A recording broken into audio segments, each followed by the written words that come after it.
Alright, this is Anthony Mortimer. This is actually take 3 because my kids photobombed the first 2 videos. Maybe I should have left that in. This is my video response to the Miles Horton readings. There's 6 items I want to cover. Don't know if I'm going to get to them in 5 minutes, but I'll just tell you what stood out the most to me in this reading with regards to what I'm calling the Highlander approach to learning. Number one thing that I appreciated is that it was emphasized several times that it's student-centered instead of content-centered, and that's the way all education should be. We're not teachers if we don't have students. It should be about them. And those students, secondly, are motivated to learn by their real-life current problems, as Horton said. And I like that he was upfront about problems that they faced. One of the biggest ones was believing that they understood and knew the problems that the learners were facing. So what that says to me is you need to be willing to be vulnerable as the leader of whatever group, students, workers, etc. You need to understand that you can be vulnerable and still be the authority, but you have to ask them, what do they need solved? What problem do they need to discuss? We need to talk about how, as Horton mentioned, we expect the younger generation to fix problems of society, but then we sabotage them. We assume we understand what the problems are.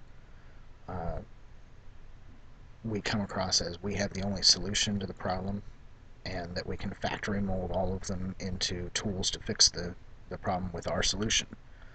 So, being a runner, I equate this to, we're not only facing the wrong direction at the starting line of the race, but we're running full speed toward the wrong finish line, and with all of our assessments and assumptions, we're tripping the runners who want to go a more sensible route or pace.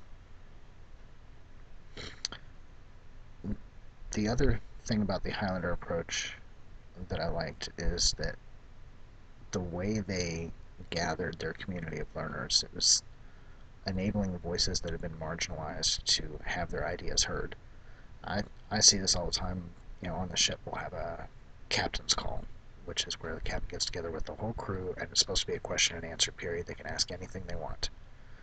But what you see is, Seaman Timmy, young E3, opens his mouth to ask a question about, the impact of the work schedule on his wife, on his family. And as he's talking, he's getting the look from his chief saying, you better shut your mouth, you're going to get us in trouble. And everyone sees it. Something that I did when I was on the ship, I'd get my department together or division, and we would have open forum meetings where you checked your rank and status at the door. Everyone's ideas were equally valid, and I was amazed by the fascinating ideas and the expertise and the brilliance that some of these people had that had never gotten to speak before. So I really like that aspect of the Highlander stories. And then something I've been talking and thinking about all week is we've been talking about how to make change in the educational community. Well, this is a good example. Horton discussed how stimulating the learner causes spread to the community. And to me, that's the philosophy of paying it forward. Becoming that interdependent learning community versus independent. Smart people don't really accomplish much without factoring in the effect of their ideas on others and the contribution that others have to those ideas. And the civil rights movement was a perfect example of what it could be. And I liked the stories about how Highlander was instrumental in helping that to have a voice.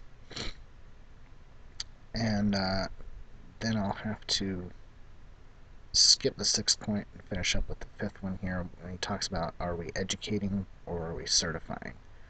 And I would just have to ask the question, what gives us the authority or makes us think we have the capability to certify someone as having knowledge?